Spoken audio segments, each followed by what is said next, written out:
欢迎来到我们的频道，希望您在这里度过一段轻松愉快的时光。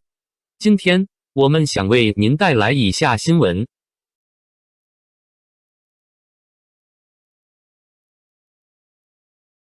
月华2500万港元受股王一博，绑定顶流与业绩依赖的现实考量。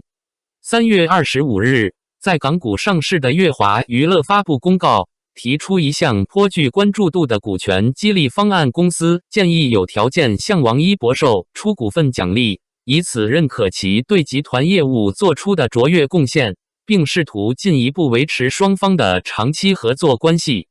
这一消息一经披露，迅速在行业内外引发讨论。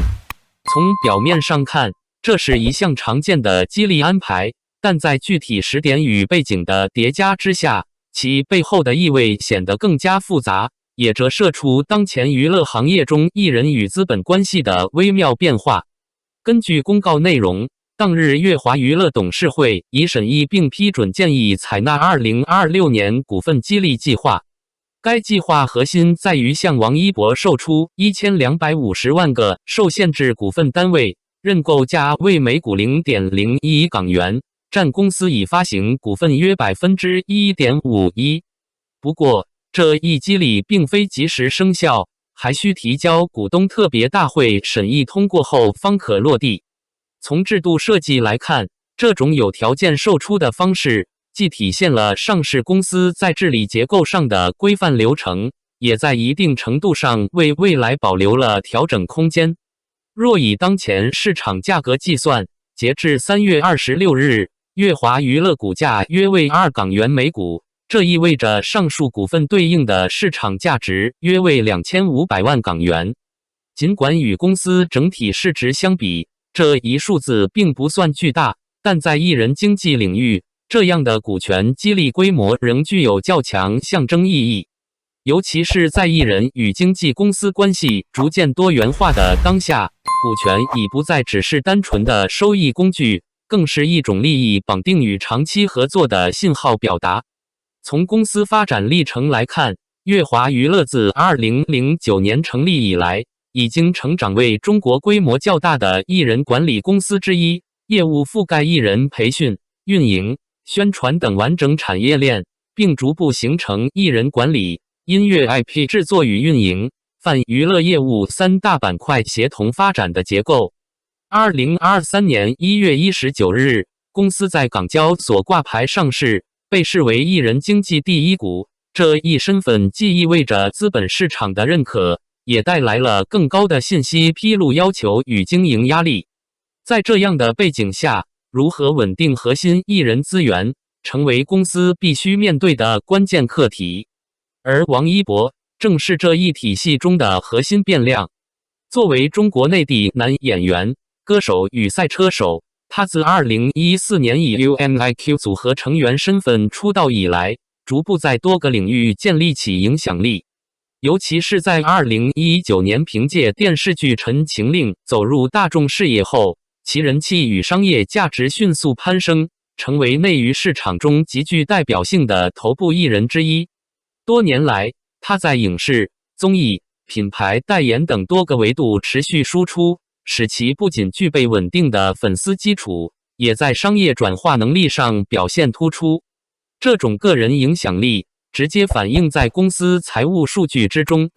根据月华娱乐披露的信息，2024年公司总营收为7.65亿元人民币，其中艺人管理板块贡献6.95亿元，占比高达 90.9%。而在这一板块中，王一博个人贡献达到 4.59亿元，占公司总营收比例超过 60%。这样的数据结构，在凸显其商业价值的同时，也清晰地暴露出公司对单一艺人的高度依赖。换言之，王一博不仅是头部艺人，更是直接影响公司业绩表现的关键支柱。正因如此，市场对于这一股权激励计划的解读，往往不只停留在奖励层面。事实上，自上市以来，月华娱乐始终未能摆脱头部艺人依赖症的讨论。行业分析人士普遍认为，过度依赖单一艺人虽然在短期内可以带来稳定收益，但从长期来看却隐藏着较高风险。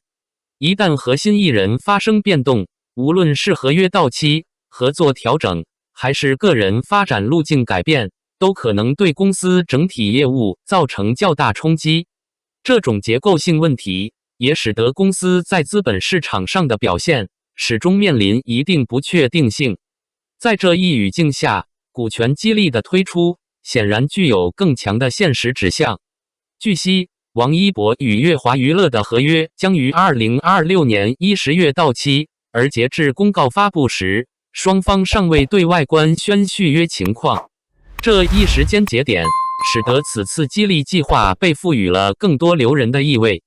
尤其是公告中提到的回拨条款，一旦王一博不再是公司签约艺人，相关股份奖励将自动失效，更是从制度层面强化了这种绑定关系。这种设计本质上是一种风险控制手段，通过将未来收益与合作关系直接挂钩，来降低核心艺人流失的可能性。从行业角度来看，这种操作并非孤立，但其象征意义依然明显。在娱乐产业不断向资本化、平台化发展的过程中，艺人与经纪公司的关系正在发生变化。过去以合约为核心的单一绑定模式，逐渐向更为复杂的利益共同体转变，而股权激励正是其中的重要工具之一。通过让艺人参与公司收益分配，不仅可以增强其归属感，也在一定程度上实现风险共担与利益共享。